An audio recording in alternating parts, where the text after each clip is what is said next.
पुराने समय के किसी रहस्यमय प्रदेश में एक गांव था जिसे लोग उल्टा गांव के नाम से जानते थे।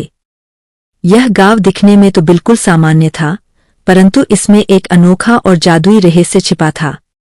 जब कोई इस गांव में प्रवेश करता तो सब कुछ उल्टा हो जाता। लोग उल्टा चलते थे, पेड़ की जड़ें ऊपर और टहनियां नीचे होती थीं, यहाँ तक कि पानी भी नीचे से ऊपर की ओर बहता था। गांव में एक युवा लड़का रहता था जिसका नाम रामू था।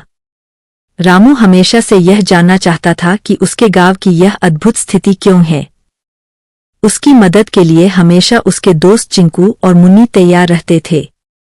तीनों मिलकर गांव के रहस्य का पता लगाने का निश्चय किया।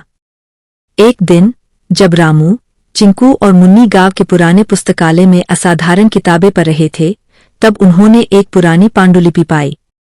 यह पांडुलिपि गांव की हर चीज को समझ सकती थी।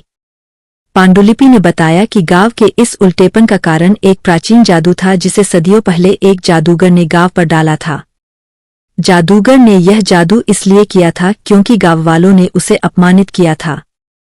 पांडुलिपि में लिखा था कि अगर जादू को खत्म करना है तो उल्टा पहाड़ी के गुफा में छिपे हुए जादुई क्रिस्टल को सही क्रम में रखना होगा।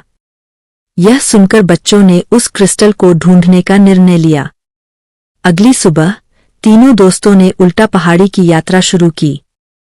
पहाड़ी का रास्ता बहुत कठिन और खतरनाक था, लेकिन उनकी हिम्मत ने उन्हें आगे बढ़ने के लिए प्रेरित किया। रास्ते में उन्हें कई बाधाओं का सामना करना पड़ा, उल्टे रास्ते, उल्टे पशु पक्षी और अन्य जादुई कठिनाइयां, लेकिन उन्होंने हार नहीं मानी। तीनों दोस्तों ने एक दूसरे का साथ देकर हर मुश्किल को पार किया। अंत में वे पहाड़ी की चोटी पर पहुंच गए, जहां एक गुफा थी। गुफा के अंदर बहुत सारे क्रिस्टल थे, लेकिन उन्हें सही क्रिस्टल चुनना था जो जादू को तोड़ सके। उन्होंने ध्यान से हर क्रिस्टल को देखा और पाया कि एक खास क्रिस्टल अलग चमक रहा था। रामू ने उस क्रिस्टल को उठाया और जैसे ही उसने क्रिस्टल को उल्टा रखा, पूरी गुफा चमक उठी। क्रिस्टल की छवि गांव पर प्रकट हुई और धीरे धीरे हर चीज सही हो गई। जो चीजें उल्टी थीं, वह सीधी हो गईं। पानी सही दिशा में बहने लगा, लोग सामान्य चलने लगे और बाकी सब कुछ सामान्य हो गया।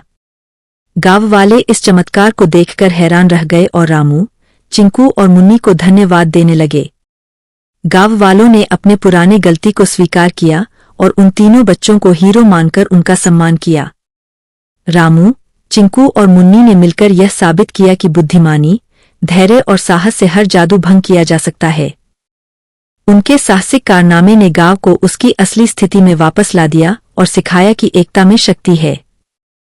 अब गांव सामान्य हो गया था और सब कुछ खूबसूरत और उज्ज्वल दिख रहा था।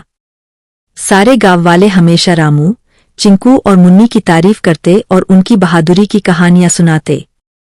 गांव ने नई शुरुआत की और अब वहां खुशहाली और समृद्धि का माहौल था। तीनों दोस्तों की दोस्ती और हिम्मत ने गांव को नई दिशा दी। अगर आपको ये कहानी पसंद आए तो प्लीज लाइक, शेयर और सब्सक्राइब जरूर करें।